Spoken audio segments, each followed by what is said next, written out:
yakni terdakwa Putri Chandrawati untuk membayar biaya perkara sebesar Rp5.000. Silakan duduk.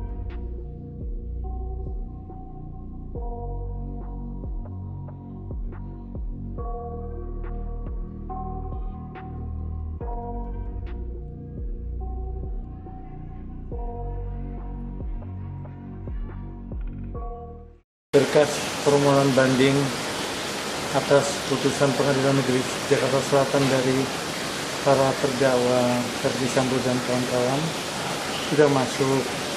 Ada 4 berkas ke Pengadilan Tinggi sudah masuk.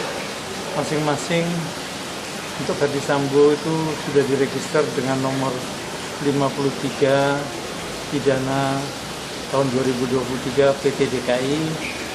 Berikutnya atas nama terdakwa Putri Chandrawati itu nomor 54.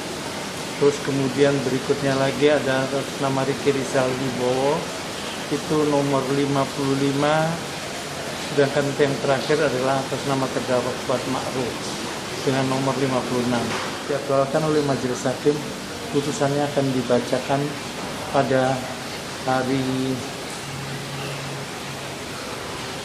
saya tidak salah, pada hari Rabu tanggal 12 April tahun 2023 di gedung Pengadilan Tinggi DKI Jakarta.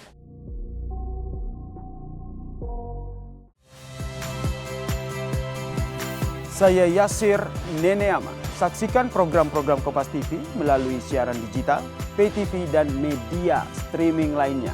Kompas TV, independen, terpercaya.